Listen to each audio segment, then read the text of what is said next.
Assalamualaikum warahmatullahi wabarakatuh. Ya, baik Bapak Ibu, apakah sudah terlihat izin? Nah, untuk pertemuan kita yang kedua ini sebetulnya pada simulasi kita akan lebih memfokuskan pada jabatan fungsional. Ya, dalam hal ini kami menggunakan sampel atau contoh dari Dinas Pendidikan dengan satuannya adalah SMPN 1 Cimalaya dan tentunya juga dengan SKP guru ya. Jadi kami ambil sebagai salah satu contohnya di sini. Namun yang perlu saya sampaikan terlebih dahulu memang untuk tahapan-tahapan penyusunan SKP baik untuk JAJF itu sebetulnya sama ya. Jadi penyusunannya tahapannya sebetulnya prosesnya sama. Adapun perbedaannya hanya pada keterkaitan saja. Jadi untuk jabatan fungsional itu harus menyusun format keterkaitan antara rencana kinerja dengan jabatan fungsional. Jadi hanya itu saja bedanya, tapi tahapan awalnya tetap sama. Oke, baik Bapak Ibu sekalian. Nah, tentunya sebelum kita memulai, saya ingin menyampaikan terlebih dahulu perbedaan antara PP 46 dengan PP 30. Karena memang tahun ini sebagaimana yang sudah disampaikan oleh Bapak Kabid, ini adalah tahun yang spesial di mana kita melakukan 2 kali penyusunan SKP dan juga 2 kali penilaian ya, penilaian capaian kinerja. Nah, jadi kapan kita harus menyusun SKP sesuai dengan PP 46 di tahun 2021. Nah, jadi kita menyusun SKP sesuai PP 46 tahun 2021 ini yaitu pada bulan Januari. Nah, jadi Januari silakan Bapak Ibu Januari 2021 susun SKP sesuai dengan PP 46. Nah, kemudian bulan Juninya silakan Bapak Ibu hitung capaiannya. Nah, jadi yang awalnya penetapan targetnya adalah 12 bulan. Nah, sekarang karena bulan Juni ini sudah harus di stop. Nah, berarti bulan Juni ini silahkan dihitung capaiannya selama 6 bulan. Baru nanti bulan Juli Bapak Ibu menyusun SKP sesuai dengan Permenpan RB nomor 8. Nah, setelah itu baru nanti di bulan Desember Bapak Ibu menyusun penilaiannya ya. Jadi penilaian SKP mulai dari bulan Juli sampai dengan bulan Desember. Nah, otomatis kan Bapak Ibu ini hanya meneruskan target ya. Jadi meneruskan target dari mulai yang sudah ditetapkan di bulan Januari. Nah, diteruskan dari bulan Juli hanya saja dengan menggunakan format PP 30 atau Permenpan 8. Nah, setelah kita mendapatkan nilai pada 2 periode ya, yaitu periode semester pertama dan periode semester kedua. Nah, langkah yang harus selanjutnya Bapak Ibu lakukan adalah ini diintegrasi atau dirata-ratakan ya Bapak Ibu. Nah, cuma karena nilai yang satu ini masih nilai prestasi kerja ya Bapak Ibu, sementara yang nilai semester 2 ini adalah nilai kinerja, maka nilai prestasi kerja ini harus dikonversi dulu menjadi nilai kinerja ya Bapak Ibu. Nah, untuk cara mengkonversi nilai prestasi kerja menjadi penilaian kinerja, silakan Bapak Ibu nanti cek di SE Menpan nomor 3 tahun 2021. Nah, di situ nanti ada cara-cara yang perlu kita lakukan supaya nilai semester 1 kita yang tadinya nilai prestasi kerja ini dikonversi atau berubah menjadi penilaian kinerja ya Bapak Ibu. Jadi silahkan dicek di SE Menpan nomor 3 tahun 2021. Nah, setelah diintegrasikan baru bisa dirata-ratakan ya. Jadi untuk merata-ratakan nilai semester 1 dan nilai semester 2 harus apple to apple, harus sama ya, harus setara. Jadi jadi nilai prestasi kerjanya kita konversi dulu menjadi penilaian kinerja. Khusus untuk semester 1 saja. Kalau semester 2 tidak perlu ya, karena sudah berupa penilaian kinerja. Nah, baik Bapak Ibu sekalian, mungkin saya review sedikit perbedaan antara PP 46 dengan PP 30. Nah, di PP 46 ini baik dari segi definisi, dari segi pelaksanaan ya, kemudian juga penyusunan SKP-nya, kita hanya berfokus pada penilaian sebetulnya ya, yaitu penilaian prestasi kerja. Jadi, fokusnya di awal tahun adalah menyusun SKP, di akhir tahun adalah penilaian. Nah, sementara di tengah-tengah tahun tidak ada. Nah, untuk mengisi yang tengah-tengah tahun ini kita harus apa gitu, harus melakukan apa. Nah, ini ada di PP 30. Nah, kalau di PP 46 kan hanya awal dan akhir. Awal menyusun, akhir menilai. Tapi kalau PP 30 awalnya menyusun, ya awalnya menyusun, nanti di tengah tahun ini ada prosesnya juga, mulai dari pelaksanaan, pemantauan, pembinaan, lalu di akhir ada penilaiannya, Bapak Ibu ya, ada penilaian. Nah, setelah penilaian pun ada tindak lanjutnya. Jadi nilai Bapak Ibu nanti diapakan itu ada tindak lanjutnya. Nah, kemudian juga ada sistem informasi kinerja, yang mana sistem informasi kinerja ini digunakan untuk mempermudah proses manajemen kinerja ya, supaya tidak manual. Nah, sebetulnya BKN sudah menyediakan sistem informasi kinerja.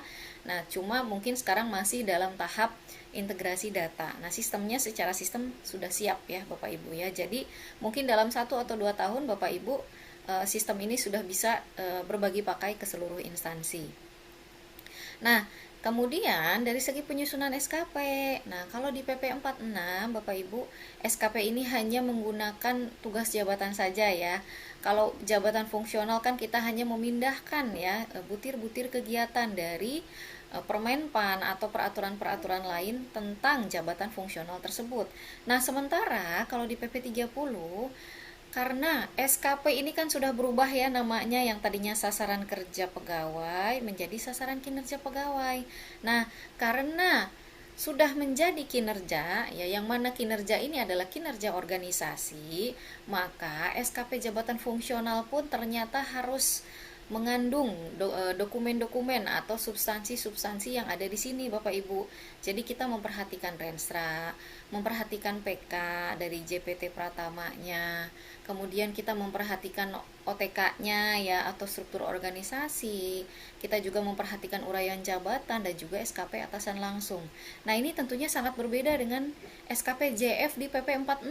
Jadi kalau SKP JF di PP 46 kan pindahkan saja dari butir kegiatan ya Bapak Ibu plus angka kreditnya. Tapi kalau di PP 30 JF ini juga harus berkontribusi pada capaian kinerja organisasi. Nah, sehingga mau tidak mau JF juga harus, oh Renstra itu seperti ini loh dokumennya. Oh ternyata PK itu seperti ini, PK JPT. Kemudian OTK. Nah, sasaran struktur organisasi itu kenapa kita harus memahami? Karena supaya kita tidak bingung nanti yang menilai SKP kita itu siapa gitu. Jadi kalau ada pertanyaan, Bu, kalau di puskesmas, bidan, dokter, perawat siapa yang menilai? Atau misalnya di sekolah, misalnya di sekolah, guru, itu siapa yang menilai? Nah, semuanya itu terjawab di dalam dokumen OTK Bapak Ibu sekalian di instansi masing-masing. Nah, kebanyakan yang saya lihat di puskesmas-puskesmas itu bidan dan juga dokternya, perawat itu yang menilai adalah strukturnya ya Bapak Ibu. Di strukturnya ini langsung menempel di bawah kepala dinas. Nah, kemudian bagaimana dengan guru? Nah, guru juga saya lihat sih dari strukturnya ini langsung menempel ke kepala dinas pendidikan. Nah, tapi tidak menutup kemungkinan di dalam uraian jabatannya, misalkan di dalam struktur organisasi itu kan ada uraian-uraiannya ya Bapak Ibu ya. Nah, di situ juga bisa dicantumkan adanya pendelegasian wewenang penilaian kinerja atau wewenang kepegawaian. Jadi pada beberapa kasus ada juga yang menuliskan bahwa kepala dinas melakukan pendelegasian penilaian, misalkan yang penilaian kinerja itu kepada jabatan fungsional senior. Nah, jadi ada penunjukan. Nah, jadi kalau ada penunjukan juga itu dimungkinkan, tentunya perlu dilengkapi dengan surat keputusan atau surat penunjukan sebagai pejabat penilai kinerja ya. Jadi yang pertama tentu kita harus lihat dulu di SOTK ya, posisi JF ini ada di mana. Kemudian yang kedua, ketika penilaian kinerja ini diwakilkan atau didelegasikan, nah itu perlu ada surat penunjukan ya dari pimpinan atau dalam hal ini dari kepala dinasnya. Nah, Mohon izin Bu, ya Bu halo. Susan, mohon izin. Ini suaranya agak kecil katanya Bu. Oh gitu. Di yang lain ya mungkin mic-nya kurang ini atau gimana Bu? Bisa Kalau di ini. kalau Pak Asep bagaimana suara Kalau saya? saya biasa Bu, kalau di Kalau saya, tapi di tempat lain mungkin agak Bu kurang jelas. Lilis, kalau di Bu Lilis bagaimana Bu suara saya Bu? Apakah suara saya terdengar? Halo? Jelas Bu, Benar, Bu. jelas. Jelas. Jelas Bu, Jelas, jelas. Bu. jelas. Jelas Jelas Bu. Bu, Oke. jelas. Jelas Bu. Dilanjut, Bu. Baik, Jelas dilanjut ya? Bu. Terima kasih Bu. Ya, baik. Oke, ini yang tadi perlu saya ulang atau gimana ya Pak ya? Halo? Dilanjut aja Bu, Oke. dilanjut. Dilanjut Bu, dilanjut. Ya, baik Bapak Ibu. Baik, nah selanjutnya perbedaan yang selanjutnya adalah dari segi aspek perilaku, yang mana di aspek perilaku PP 46 ini masih terdiri dari 6 aspek perilaku ya Bapak Ibu ya. Nah, sementara di PP 30 aspek integritas dan aspek integritas dan aspek disiplin ini sudah tidak dinilai lagi di PP 30. Kenapa? Karena aspek disiplin ini sudah diatur dengan peraturan sendiri ya, yang baru keluar kemarin Bapak Ibu, yaitu PP 94 tahun 2021. Nah, sementara aspek integritas ini dianggap sulit untuk diukur ya, karena aspek integritas ini melihat istilahnya konsistensi antara perbuatan atau tingkah laku dengan isi pikiran dan isi hati. Nah, ini yang agak sulit. Nah, sehingga akhirnya di take out. Nah, tapi di PP 30 nih Bapak Ibu sekalian, di PP 30 ada satu aspek yang baru yang dimasukkan, yaitu aspek inisiatif kerja. Nah, kenapa aspek inisiatif kerja ini dimasukkan? Karena harapannya PNS ini tidak yes man aja gitu ya, tidak tunggu perintah gitu. Kalau ada perintah baru kerja, kalau tidak ada ya nyantai gitu kan, main rumah gitu ya, atau misalkan kemana gitu ya. Nah, jadi inisiatif kerja ini dimasukkan supaya PNS ini gerak cepat, berinisiatif, berinovasi. Apalagi sekarang PNS teh tuntutannya harus agile teh ya Bapak Ibu ya. Jadi harus fleksibel, harus lincah, terutama dengan adanya perubahan yang sangat tidak bisa diprediksi, baik itu perubahan di organisasi maupun perubahan di lingkungan kita sekitar. Misalnya dengan adanya COVID ya Bapak Ibu ya, otomatis adanya COVID ini kita harus melakukan berbagai perubahan, berbagai inovasi gitu, adanya fleksibilitas ya, yang tadinya kita harus misalkan datang ke kantor, nah sekarang walaupun di rumah kita harus berkinerja. Nah, caranya bagaimana, inovasinya seperti apa, itu ada di inisiatif kerja ya Bapak Ibu.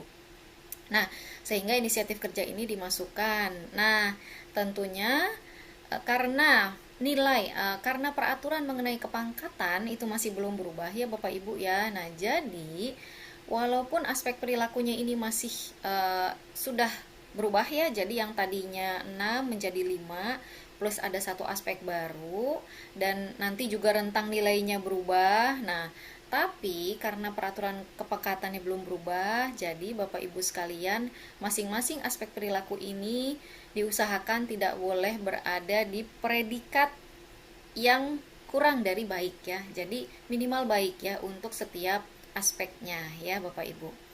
Nah, kemudian perbedaan yang selanjutnya adalah dari segi pembinaan kinerja. Nah, kalau di PP 46 tadi kita hanya fokus di awal dan akhir ya. Jadi fokus di penyusunan SKP, lalu di akhir tahun kita nilai.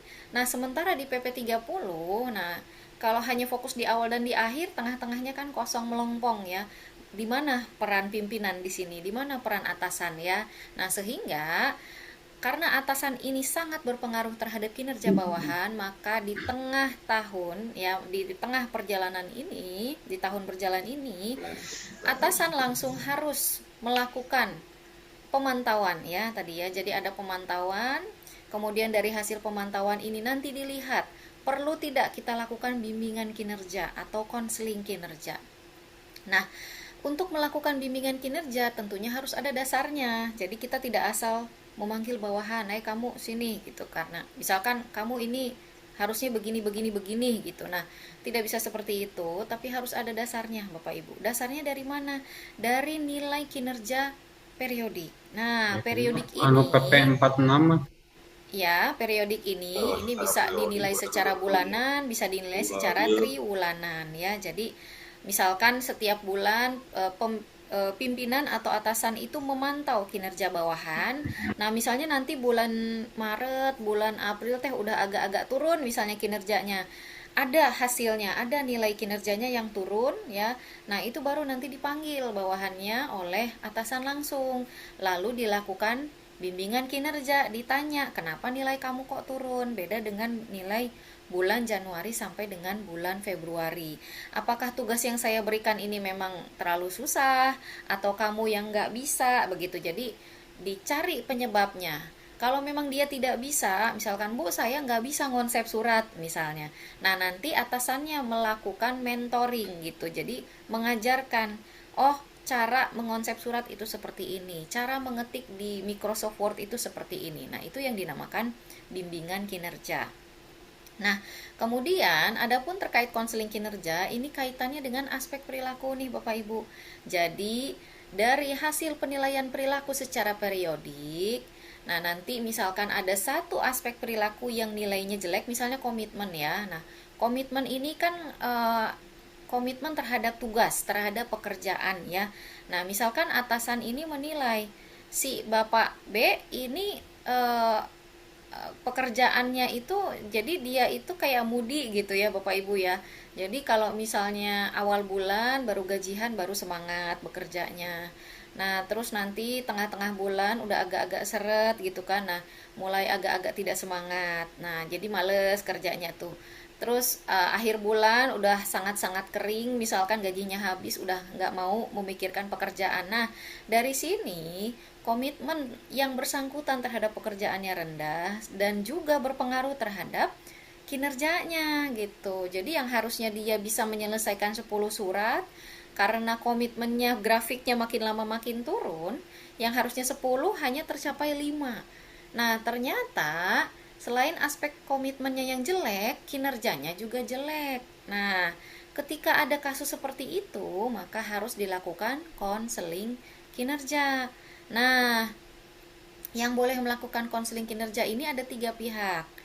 Yang pertama atasan langsung ya. Jadi atasan langsung yang sudah memiliki keterampilan dasar konseling. Kemudian yang kedua adalah konselor yang ada di instansi yang bersangkutan. Misalnya di BKPSDM ada khusus konselor ya. Kemudian yang ketiga adalah konselor di luar instansi Bapak Ibu ya. Jadi misalkan atasannya belum memiliki keterampilan konseling, konselor khusus juga tidak ada misalnya. Nah, boleh dilakukan oleh konselor di luar instansinya atau konselor eksternal. Nah, ini boleh ya Bapak Ibu. Oke, nah selanjutnya perbedaan yang selanjutnya adalah di proporsi penilaian nih Bapak Ibu sekalian. Nah, kalau di PP 46 nilainya itu masih 60% berasal dari SKP dan 40% berasal dari perilaku kerja, yang mana seluruh nilai ini dilakukan oleh atasan langsung. Nah, sementara kalau di PP 30, nah kalau di PP 30 ini Bapak Ibu, ini ada dua opsi. Ada dua opsi penilaian. Bisa yang pertama, bisa yang kedua. Nah, yang pertama ini 70% SKP dan 30% perilaku kerja. Sementara yang kedua 60% SKP dan 40% perilaku kerja.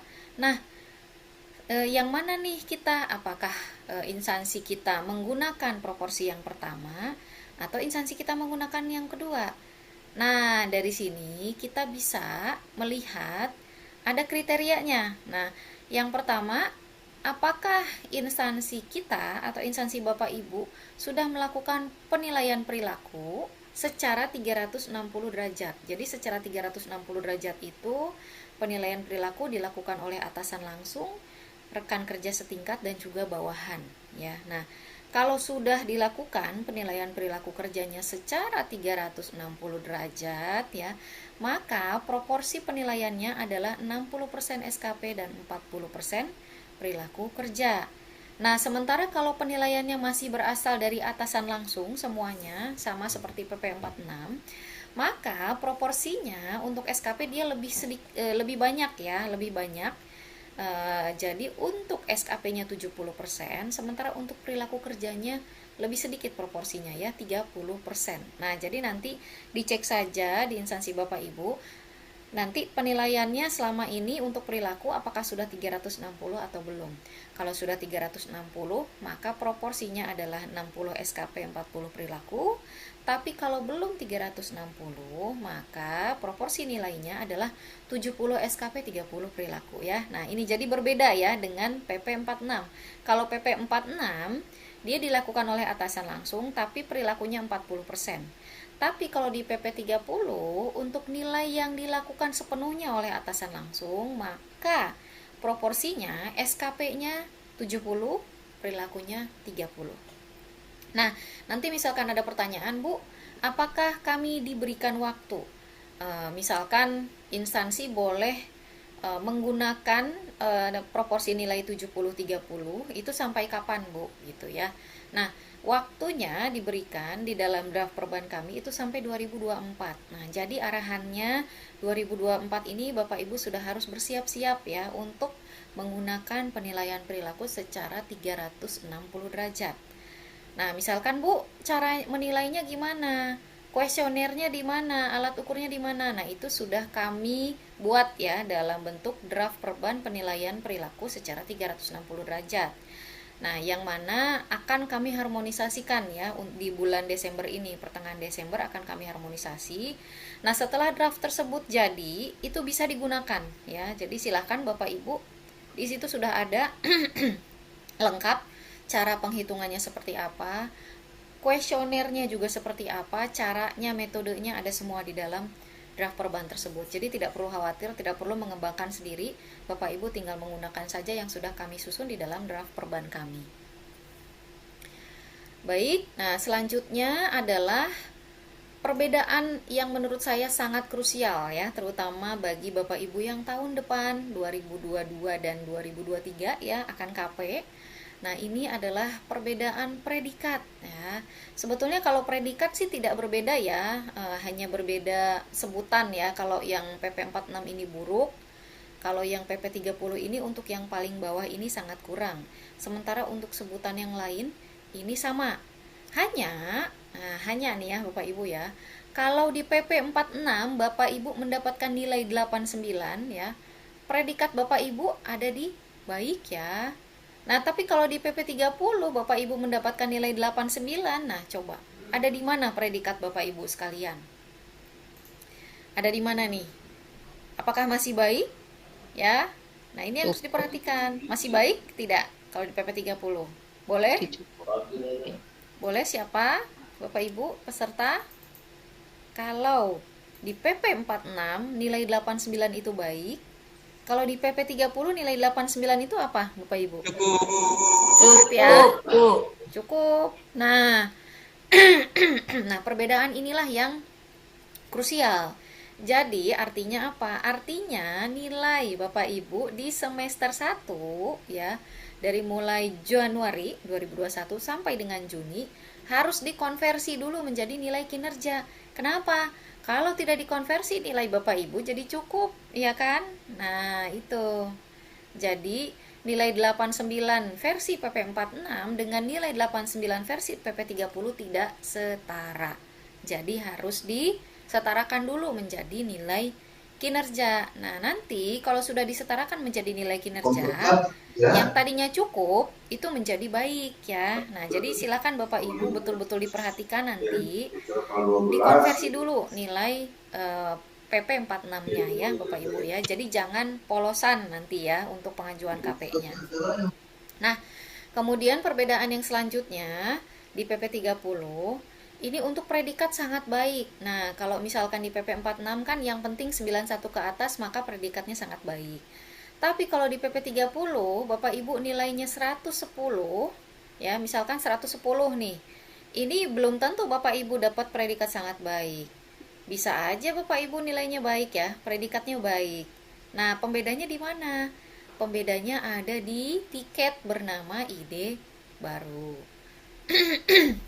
Jadi, Bapak Ibu, kalau Bapak Ibu misalkan nilainya 110 atau lebih dan punya tiket bernama ide baru, maka Bapak Ibu bisa mendapatkan predikat sangat baik. Tapi kalau misalnya Bapak Ibu maaf. Misalnya Bapak Ibu nilainya 110 ya, 110. Tapi tidak ada tiket ide barunya ya. Berarti predikat Bapak Ibu baik ya. Jadi dua syarat itu harus dipenuhi. Pertama nilainya 110 atau lebih. Yang kedua ada tiket ide baru. Baru Bapak Ibu bisa mendapatkan predikat sangat baik. Nah, pertanyaan selanjutnya Bu, bisa nggak yang nilainya 90 ada ide baru? Ya bisa-bisa saja. Tapi karena dia hanya punya tiket ide baru tapi nilainya di bawah 110, maka tetap predikatnya baik ya. Jadi dua syarat tersebut, nilainya 110 ke atas dan ada tiket bernama ide baru, maka Bapak Ibu bisa mendapatkan predikat sangat baik. Tapi kalau hanya salah satunya saja yang dipenuhi, nah Bapak Ibu berarti predikatnya adalah baik.